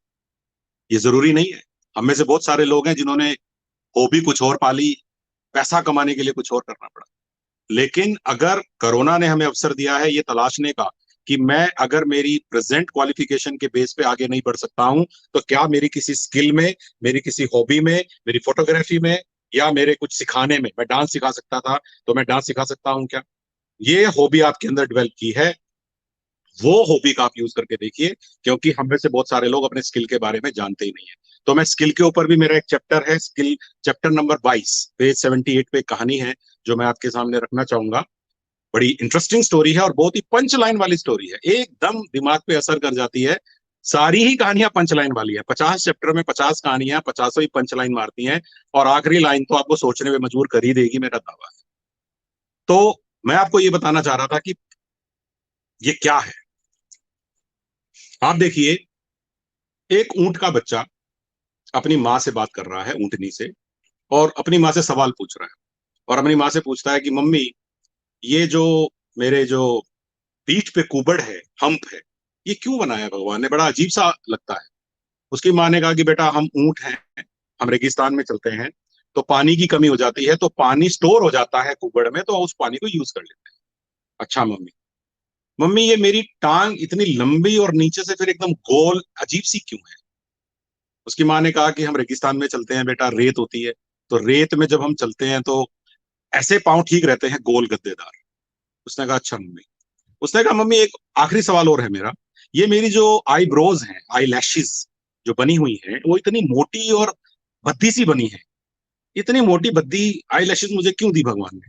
तो उसकी मम्मी ने कहा कि बेटा, रेगिस्तान में आंधियां चलती हैं, रेत उड़ती है, तुम्हारी आंखों में रेत ना घुसे, भगवान ने सुरक्षा के लिए आई लैशेज मोटी कर दी। अब यहाँ सुनिएगा बात आप। अब उसका जो ऊंट का बच्चा है वो क्या सोचता है और अपनी मम्मी को अब क्या कहता है कि मम्मी फिर एक बात बताओ, अगर भगवान ने मेरा ये कुबड़ पानी स्टोर करने के लिए बनाया है रेगिस्तान में, मेरे पांव रेगिस्तान में चलने के लिए बनाए हैं, और अगर भगवान ने मुझे जो ये आईलैशेस रेगिस्तान की रेत से बचने के लिए दी हैं, तो फिर हम इस चिड़ियाघर में क्या कर रहे हैं? यानी कि ये क्वेश्चन ऊंट का बच्चा अपनी मम्मी से एक चिड़ियाघर के बाड़े में पूछ रहा था। हम में से भी बहुत सारे लोग रेगिस्तान में नहीं गए, हम जहां के लिए बने हैं वहां नहीं गए हैं, हम अपना टाइम किसी जू में बिता रहे हैं। हम में से कई लोग हैं जिनको जंगल में विचरण करना था, लेकिन जू के किसी बाड़े में है। हम इंडिपेंडेंटली कुछ करना चाहते थे, रिस्क नहीं लिया, सेफ गेम खेला, आज पछता रहे हैं। या ज्यादा रिस्क ले गए, इतना ले गए कि अपने बेस को बिल्कुल ही खत्म कर लिया। तो मैं तो एक ही बात कहना चाह रहा हूँ, स्किलिंग इज द की। अपनी स्किलिंग को इम्प्रूव करिए और अपने आसपास के लोगों की स्किलिंग को इम्प्रूव कराइए। अगर आप ऑनलाइन क्लासेस लगा रहे हैं, तो मैं हर यूनिवर्सिटी से रिक्वेस्ट करूंगा कि अगर आप ऑनलाइन क्लासेस लगा रहे हैं, तो इस समय स्टूडेंट्स को क्लास का कंटेंट से ज्यादा, वो तो गूगल पे भी बहुत है लेक्चर्स, बहुत सारे लेक्चर गूगल पे हैं, बहुत सारे वीडियो है, बहुत सारी पीपीटी मिल जाती है। 999 भरिए, दुनिया की बेस्ट पीपीटी आ जाती है आपके पास। तो मैं ये कहना चाहता हूं कि किताबी ज्ञान इतना इंपॉर्टेंट नहीं है। सबसे पहला ज्ञान है, बच्चे को डिप्रेशन से बाहर लाइए, उसको प्रॉमिस करिए कि दुनिया सुधरेगी, वापस वैसी हो जाएगी, हम सबकी लाइफ वैसी होने वाली है जैसी कोरोना से पहले थी। और ये कहने के साथ साथ उसके स्किल को इंप्रूव करिए। कंप्यूटर्स की नॉलेज होना जरूरी है, चाहे आप बीटेक नहीं कर रहे हैं, चाहे आपका कोई लेना देना नहीं है कंप्यूटर से, लेकिन कंप्यूटर स्किल सीखने से आप अपनी जिंदगी में अपनी डेली लाइफ को भी इंप्रूव करते हैं। केवल ऑफिशियल काम अच्छे से करना ये तो ठीक है, लेकिन आपकी अपनी पर्सनल लाइफ में भी कंप्यूटर अच्छा सीखने से फर्क पड़ता है कि नहीं पड़ता है? जो चीज हमें सर्च ही नहीं करनी आती, हम 2 घंटे में सर्च कर रहे हैं, आज 5वीं क्लास का बच्चा 1 मिनट में कर देता है। क्यों? क्योंकि उसको हमसे ज्यादा टेक्निक पता है। तो आपने देखा होगा, आपको जब कोई चीज फोन में समझ में नहीं आती, आप बच्चे से पूछते हैं, बच्चे को कहां से आई? बच्चे यूट्यूब पे वीडियो से सीख लेते हैं, बच्चे दोस्तों से डिस्कस कर लेते हैं। हमसे अभी ये सब मशक्कत होती नहीं है। तो क्यों नहीं हम हमारे स्टूडेंट्स का ऐसा ओरिएंटेशन बिल्ड कर दें कि जब वो कोरोना के बाद अपनी क्लासेस में वापस आए, तो वो ये कह सके कि सर, हमने अपने ये 6 महीने बर्बाद नहीं किए। हो सकता है कि अभी 3-4 महीने और चले, अपन नहीं कह सकते अक्टूबर में खुल जाएंगे कि नवंबर में खुल जाएंगे, लेकिन जब भी स्कूल कॉलेज यूनिवर्सिटी खुलेंगे, तो हमारे बच्चों को ये महसूस नहीं होना चाहिए कि हमारे इंस्टीट्यूट ने हमारी कोई मदद नहीं की, उन्होंने इन 6 महीनों में हमें केवल फीस के नोटिस भेजे। ये फीलिंग मत आने दीजिए, क्योंकि ये मैं भी महसूस कर रहा हूं मेरे मेरे बच्चों के बारे में। तो इसीलिए मैं आप लोगों को एक as a parent, as a citizen ये रिक्वेस्ट करूंगा कि फीस लेना भी जरूरी है, जो भी बनती है, लेकिन कहीं ना कहीं माँ बाप को यह एहसास दिलाइए कि ऐसे समय में हम आपके बच्चे के साथ खड़े थे। असाइनमेंट्स के लिए धमकाने की बजाय उसकी ओरिएंटेशन की क्वालिटी पे ध्यान दीजिए। कई कई इंस्टीट्यूट ने क्या किया है, मैं आपको उदाहरण देता हूँ। कई इंस्टीट्यूट ने तो ये किया, आपको क्यूसेरा पे जाके कोर्स करने पड़ेंगे। 5 कोर्स करिए 1 महीने के अंदर, 4 कोर्स करिए। आप बच्चे को जबरदस्ती एक कोर्स कराने के लिए एनरोल करवा रहे हैं, वहां फीस लगती है, बच्चा किसी तरीके से उसको मैनेज करके सर्टिफिकेट ले रहा है, आपको सबमिट कर रहा है, आप बच्चे को उसके बेस पे ग्रेड दे रहे हैं। क्यूसेरा के कोर्स हम क्यों करें? आप कोर्स क्यों नहीं डिजाइन करते? जब आप इतनी बड़ी यूनिवर्सिटी हो, इतने सारे कंप्यूटर लैब आपने लगा रखी थी, इतनी सारी फैकल्टी आपके पास थी, वो वर्क फ्रॉम होम कर रही थी, तो उन्होंने क्यों नहीं क्यूरिकुलम डिजाइन कर दिया? क्यों नहीं किया? आप उस जैसा नहीं बना सकते थे तो क्या फर्क पड़ता है? आप प्रैक्टिकली बनाते, आप बच्चों की लैंग्वेज में बनाते, उसका तो लैंग्वेज ही अलग होता है। जी, जो बच्चा आज राजस्थान में एक हिंदी इंग्लिश मिक्सचर में पढ़ रहा है, उसको टोटली आप एक अलग दुनिया के कोर्स कराने के लिए कह देते हैं, और बच्चा किस तरह से मैनेज कर लेता है। हम भी 2-2, 3-3 हजार रुपए पर कोर्स भर के 15 हजार रुपए खर्च कर देते हैं, लेकिन at the end of the day उसका फायदा क्या हुआ, ये कोई एनालिसिस कर रहा है क्या? और लोग डींग हाँक रहे हैं कि हमने तो हमारे बच्चों को किस तरह पे जाके कोर्स करने के लिए मजबूर किया। मजबूर करना कब से अचीवमेंट हो गया? तो मैं आप लोगों को ये कहना चाहता हूं कि आपकी फैकल्टी के अंदर बहुत दम है, आपने बहुत सारी प्रेजेंटेशन बनाई होती है, क्यों नहीं उन प्रेजेंटेशंस को एक सीरीज में पिरो दिया जाए और सिलेबस को इस तरह से कर दिया जाए कि आप लगातार बच्चों को कुछ ना कुछ पर डे भेज सकते हैं, आप कुछ ना कुछ एक्सरसाइज क्रिएट कर सकते हैं, आप ऑनलाइन टेस्ट ले सकते हैं बच्चों के। तो मेरी आपको ये राय है कि आपकी फैकल्टी को अगर आप एक एक चैप्टर दे देते, हर रोज एक एक चैप्टर करने के लिए दे देते, तो आज 6 महीने में बहुत सारी यूनिवर्सिटी ने ऐसा किया है, कईयों ने किया भी है, मैं जानता हूं कई लोगों को पर्सनली। तो मैं, अगर आप ऐसा कर रहे हैं तो मेरी तरफ से आपको एडवांस में मैं बधाई देता हूं। और नहीं तो मैं एक आइडिया आप लोगों को ये देना चाह रहा हूं कि अपनी फैकल्टी का इस्तेमाल करके आप अपने सिलेबस को ऑनलाइन कर लीजिए। मैं जब मेडिकल एंड हेल्थ में था, मैंने नर्सिंग के सारे सिलेबस को एक पेन ड्राइव पे ला दिया था। पूरा नर्सिंग का सिलेबस मैं एक पेन ड्राइव पे लेके आ गया था कि अगर ये नर्सिंग के स्टूडेंट को आप दे दो तो वो अपने घर बैठ के भी, जो जो थ्योरेटिकल पार्ट है वो अपने घर बैठ के भी पढ़ सकता है। आजकल हर बच्चे को पेन ड्राइव का पता है, हर बच्चे को इन चीजों का पता है, सबके पास लैपटॉप है, फोन है, ये चीजें करी जा सकती हैं। लर्निंग छूटनी नहीं चाहिए, लर्निंग का तरीका बदला है। और मैं फिर ये कहूंगा कि बच्चों को, एक बार बार एक बात मैं जरूर कहा करता था, और आपको भी कहूंगा ये बात, कि बच्चों को ये जरूर बताइए कि हमारे सपने केवल पोस्टपोन हुए हैं, टूटे नहीं है। और ये पोस्टपोनमेंट हम सबके साथ भी हुई है, हम भी कुछ और करने वाले थे, कुछ बड़ा करने वाले थे, कुछ अलग करने वाले थे। ये पोस्टपोनमेंट है, और पोस्टपोनमेंट के समय में आपने देखा है कई बार हम मीटिंग पोस्टपोन करते हैं, तो जो असली मीटिंग बाद में होती है वो बड़ी शानदार होती है। क्यों? क्योंकि पोस्टपोनमेंट पीरियड में हम कई एजेंडा पे और अच्छी तैयारी कर लेते हैं, और उसकी वजह से हमारी मीटिंग पहले से भी ज्यादा सक्सेस होती है। हमें कोरोना को भी यही समझाना है, हमें कोरोना को भी यही मैसेज देना है कि मिस्टर कोरोना, आपने हमें कुछ दिनों के लिए अपने डेस्क पे सिमटा दिया, घर के कमरे में सिमटा दिया, लेकिन हमने हमारी स्किल को, हमने हमारे टैलेंट को स्लैब पे नहीं चढ़ा दिया, घर में स्टोर में बंद नहीं कर दिया था। हम उसको लगातार होन कर रहे थे, हम हमारे स्किल्स की होनिंग कर रहे थे, उसको इम्प्रूव कर रहे थे। और ये सोच अगर हम रखेंगे तो दुनिया, विश्वास मानिए, बहुत अच्छी हो जाएगी, बहुत बढ़िया तरीके से हो जाएगी। और मैं एक लास्ट में एक बात और कहना चाहूंगा कि इस समय में अगर किसी आदमी को ऐसा फील हो रहा है कि वो उतना प्रोडक्टिव नहीं है जितना वो पहले हुआ करता था, तो मैं अपने एग्जाम्पल से आपको बता दूं कि ऐसा होना बड़ा स्वाभाविक है। मुझे तो लोगों ने कहा कि सर, आपने तो बहुत सारा काम कर लिया, आपने तो किताब भी लिख दी, आपने मजदूरों को भी ले आए। अरे मैंने कहा, ये अपॉर्चुनिटी तो हम सबके पास है। किसको किताब लिखने से रोका हुआ था? बताना यार, मैंने कौन सा लाइसेंस लिया है भारत सरकार से किताब लिखने का? आप सबने भी दुनिया भर की कहानी किताबें सुनी हुई हैं। बचपन में मामा के घर जाते थे, उसकी लिख देते।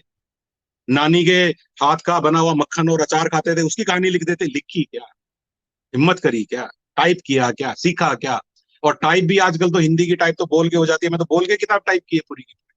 मैंने ये पूरी की पूरी जो किताब है ये बोल के टाइप की है। 10% मेरे को किसी से बिठा के एडिटिंग करानी पड़ी है, बोल के टाइप की है docs.google पे। ये मैं आपको उदाहरण दे दूं सीधा सीधा। तो अगर कोई ये कहता है कि मुझे हिंदी टाइपिंग नहीं आती, मैंने इसलिए टाइप नहीं करी, तो बहाना है, बिल्कुल बहाना है। आज आप तो इसके सामने बैठ जाइए, ये सब चीजें उपलब्ध कराता है। तो प्रोडक्टिविटी तो हम सबकी थोड़ी थोड़ी अफेक्ट हुई है, और इस समय में हर आदमी यही कहता है कि 1 घंटे काम करके 5-10 मिनट का आराम करिए, 2-3 घंटे काम करके आधे घंटे का रेस्ट कर लीजिए, कोई दिक्कत नहीं है। 1 घंटा ज्यादा बैठ जाइए ऑफिस में, लेकिन बीच में थोड़ा थोड़ा रेस्ट कर लीजिए, ये एक ठीक है। मैंने देखा इसको महसूस करके कि इससे प्रोडक्टिविटी इंप्रूव हो रही है। अगर आप पहले लंच में ब्रेक नहीं करते थे, मैंने भी पहली बार लंच पे ब्रेक लेना शुरू किया, उससे मुझे भी लगा कि मुझे फायदा है। तो मैं आप लोगों को भी यही रिक्वेस्ट करूंगा कि अगर आपकी प्रोडक्टिविटी हल्की फुल्की अफेक्ट हुई है तो उसकी वजह से डिप्रेस होने की बिल्कुल भी जरूरत नहीं है, क्योंकि प्रोडक्टिविटी हम सबकी अफेक्ट हुई है। और ये प्रोडक्टिविटी जब आप थोड़ा ब्रेक कर लेते हैं तो बाद में ओवर प्रोडक्टिविटी के थ्रू आप इसको कंपनसेट कर लेंगे, तो थोड़ी अंडर प्रोडक्टिविटी कंपनसेट हो जाएगी। कोई दुनिया भाग नहीं रही है कहीं पे, लेकिन अगर आपने ज्यादा टेंशन ले ली, ज्यादा स्ट्रेच कर लिया, तो 5 दिन अगर बिस्तर पे लग गए तो सारी प्रोडक्टिविटी सेट हो जाएगी आपकी। वो सारा कहा सुना मतलब वो सारी सावधानी का कोई असर नहीं पड़ेगा। सावधान रहना है, लेकिन इस तरह से। तो मैं एक छोटी सी बात और कहना चाहूंगा कि हम में से कई लोगों को ये डर लगने लगता है कि क्या मैं वैसा ही काम कर पाऊंगा, क्या वैसे ही सब कुछ हो पाएगा।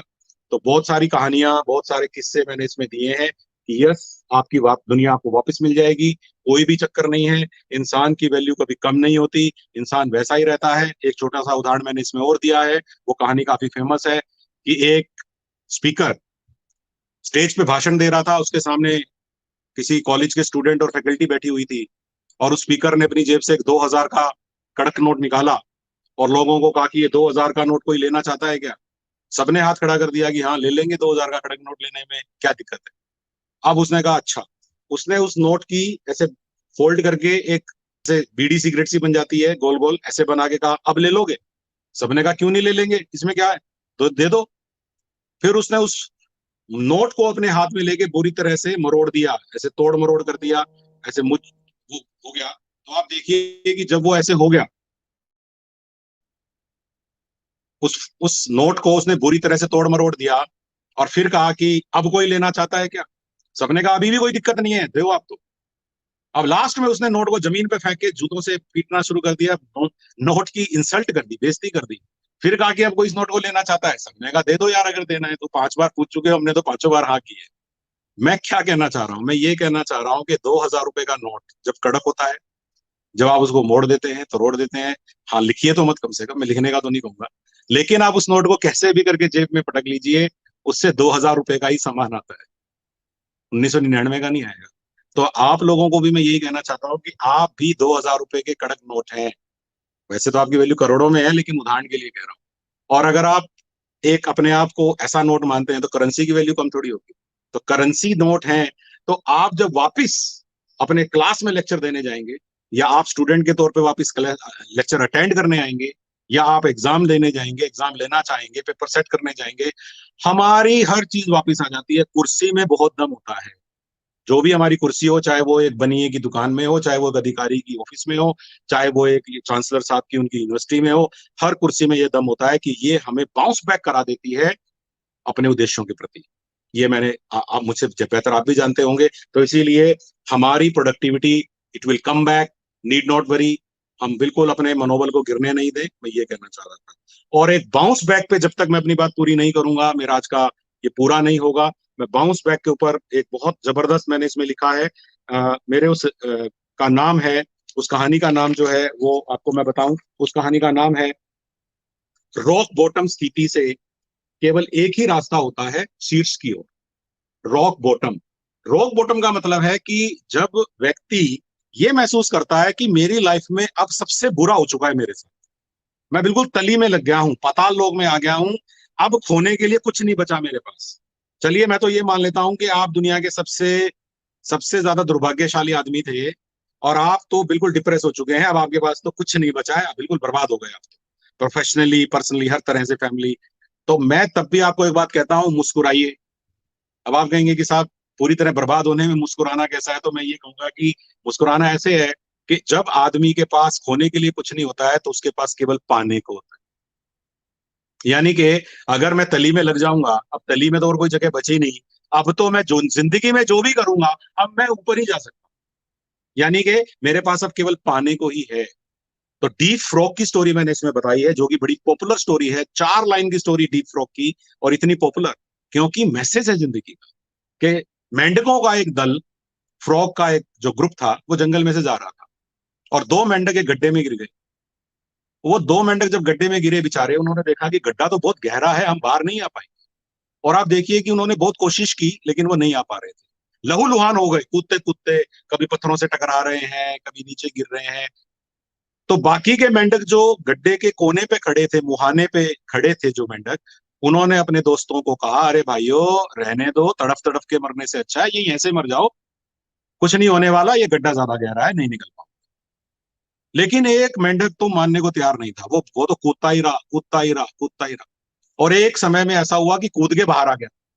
अब वो कूद के जैसे ही बाहर आया तो बाकी मेंढकों को बड़ा गुस्सा आया कि यार ये कैसा आदमी था, और उसकी तरफ गुस्से से देखने लगे तो पता चला कि यार वो तो बहरा है, वो तो डीफ है। और उसको ये लग रहा था कि जब वो उसको कह रहे थे कि गड्ढे में ही रहे, गड्ढे में ही रहे, उसे लगा कि मेरे दोस्त कह रहे हैं कि आजा बाहर आजा, एनकरेज कर रहे हैं। तो कई बार आदमी को डीप फ्रॉग हो जाना चाहिए। ऐसे लोगों के प्रति जो केवल डिस्करेज करते हैं, क्रिटिसिज्म करते हैं, केवल हतोत्साहित करने के लिए बने हैं। और अनफॉर्चुनेटली जिन अंकल आंटी से जिन अंकल आंटी से मैं हमेशा ये उम्मीद करता था कि ये मुझे जीवन में आगे बढ़ने के लिए प्रेरणा देंगे, सबसे ज्यादा मुझे वो डिप्रेस कर रहे हैं।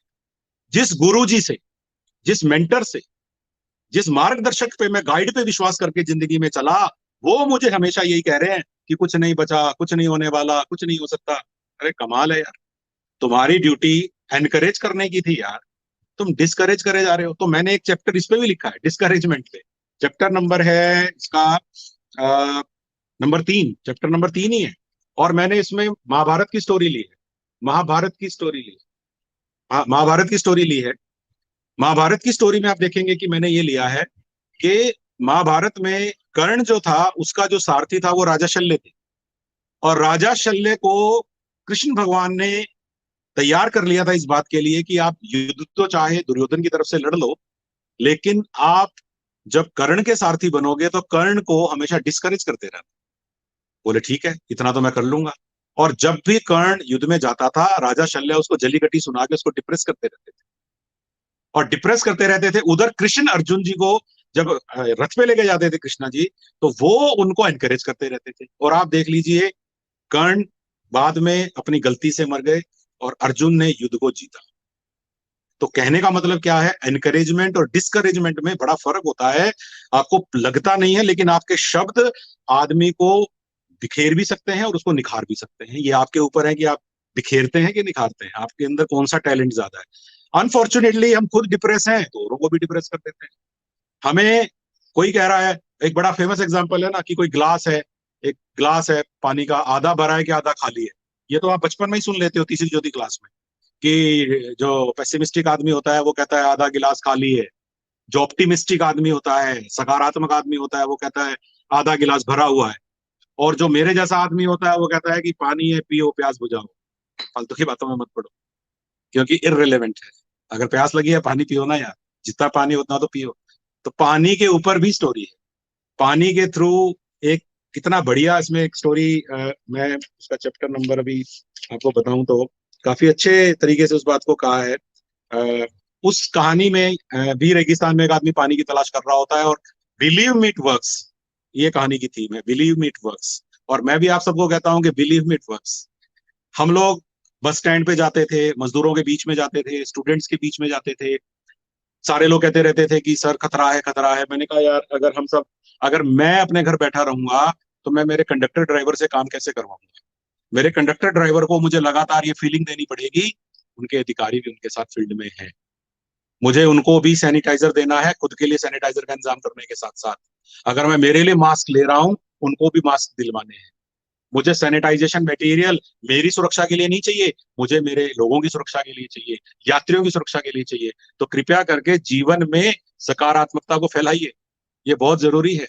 और पॉजिटिविटी ऐसा नहीं है कि खरीदी जा सकती है, मेरे कहने से भी पॉजिटिविटी नहीं आ सकती कि मैं आपको चाहूं तो पॉजिटिविटी आ जाएगी। मैं तो आपको एंगल दे रहा हूं, मैं तो आपको ओरिएंटेशन दे रहा हूं, मैं तो आपको फॉर्मूला दे रहा हूं। मेरा फॉर्मूला अगर आप जेब में रख लेंगे तो जेब में रह जाएगा, दिल में रख लेंगे तो काम आ जाएगा। अब आपको देखना है कि मेरा फॉर्मूला आप कहाँ रखने वाले हैं। तो कई बार जिंदगी में मैं एक बात आपसे पूछता हूं, यदि आपके परिवार में कोई बीमार नहीं हुआ, आप बीमार नहीं हुए, आपको वेंटिलेटर की जरूरत नहीं पड़ी, आपको अस्पताल नहीं जाना पड़ा, आपको अस्पताल के चक्कर नहीं काटने पड़े, भगवान नहीं करे आपकी फैमिली में कोई आपका नियर डियर आपके करीब नहीं रहा हो, तो खुश होइए, पैसे फिर आ जाएंगे, स्टेटस फिर आ जाएगा, हम अपना नाम फिर कमा लेंगे। और कई बार इस तरह के क्राइसिस, इस तरह के डिजास्टर आने वाले समय के लिए प्रोडक्टिव भी प्रूव हो जाते हैं। कई बार ऐसे काम हम इन समय में कर जाते हैं जो नॉर्मल समय में हमें कोई करने नहीं देता।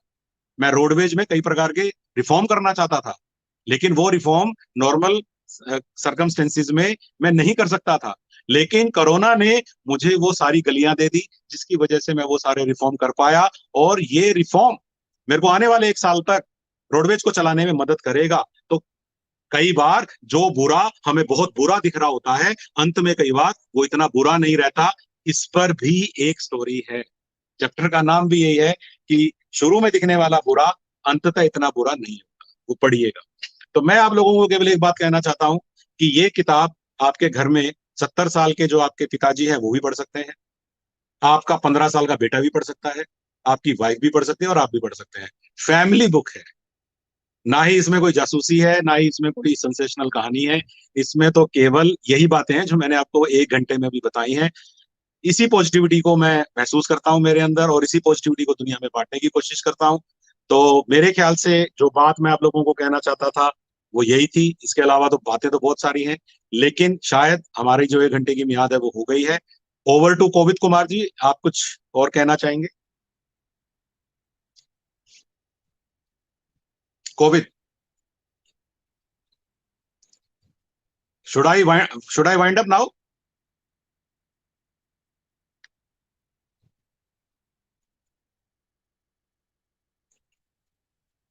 Kovind Kumar ji, doctor Kovid, can you hear me? आपका जी सर, सुन पा रहा हूं सर मैं आपको सर।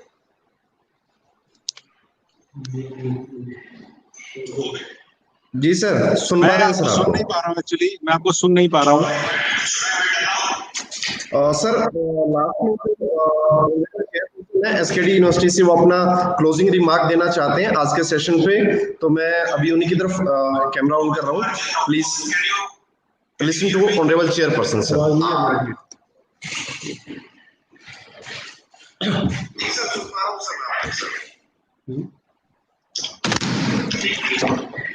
आप सभी को नमस्कार।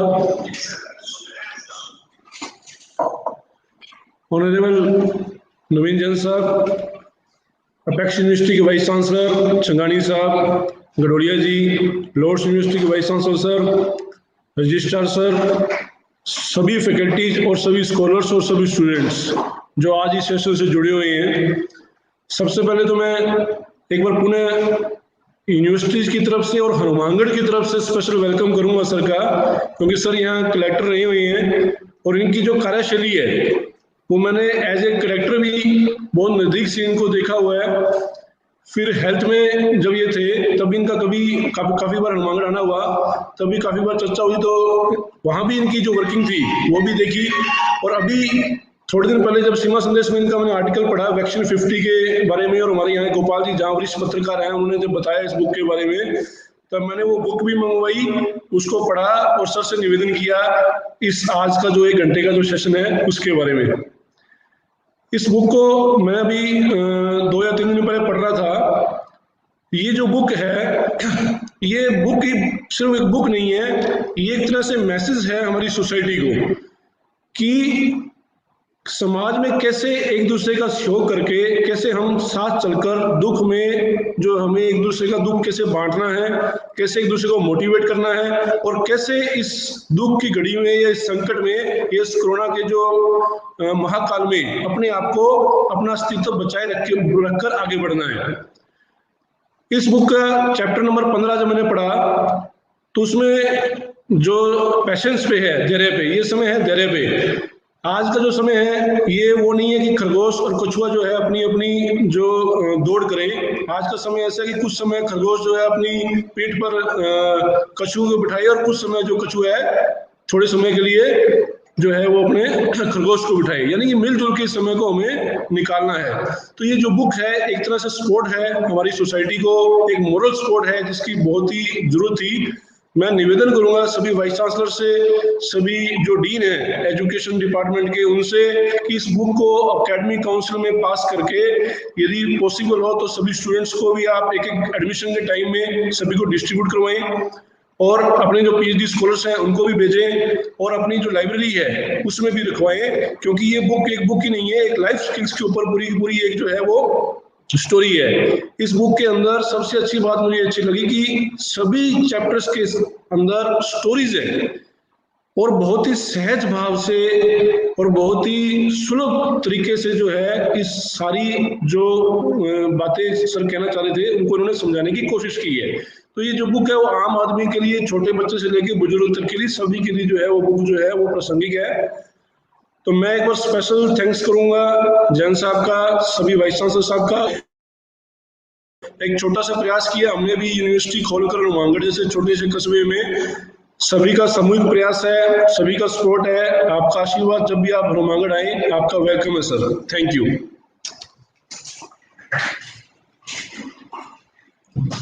बहुत बहुत धन्यवाद honourable chairperson Dinesh Juneja sir. और बाकी आप सबका मैं बहुत बहुत धन्यवाद देना चाहूँगा। सबसे पहले नवीन जैन सर का, क्योंकि आप सब जानते हैं कि जो रोडवेज बस है, राजस्थान रोडवेज बसेस, वो हमारी लाइफलाइन है, और उनके एक एक व्यक्ति की चिंता करना, उनके बारे में सोचना, लॉकडाउन के बारे में आपने सोचा, और किस तरह से उनमें सफर करने वालों के बारे में भी सोचा, यानी पूरे राजस्थान को अपना परिवार मानते हुए आपने उनके बारे में सोचा। उनके लिए जो प्रयास किए वो बहुत ही सराहनीय प्रयास है, और आपकी जो बुक है डेफिनेटली वो लाइफ मैनेजमेंट और लाइफ को आगे बढ़ाने वाली, लाइफ के अंदर ऑप्टिमिज्म लाने के लिए, लाइफ के अंदर पॉजिटिविटी लाने के लिए किस तरह से हेल्प करेगी, ये डेफिनेटली बहुत अच्छी बुक है। और छंगानी सर का भी मैं बहुत बहुत धन्यवाद करूंगा कि अपने बिजी शेड्यूल में से हमारे लिए टाइम निकाला, और हमारे honourable vice chancellor sir professor M K Gadolia जी का भी मैं बहुत बहुत धन्यवाद करूंगा कि आपने भी हमारे लिए समय निकाला, और लॉर्ड्स यूनिवर्सिटी भी हमारे साथ में एसोसिएट रहे, पर लेकिन वो किसी नेटवर्क की वजह से हमारे साथ नहीं जुड़ पाए, उनका भी बहुत बहुत धन्यवाद है। और जितने भी हमारे साथ में फैकल्टी मेंबर तीनों यूनिवर्सिटीज के और जो पीएचडी स्कॉलर्स स्टूडेंट्स हमारे साथ जुड़े, सभी का बहुत बहुत धन्यवाद। इसी के साथ हम आज का सेशन यहीं खत्म करते हैं। बहुत बहुत धन्यवाद। धन्यवाद आप सभी का।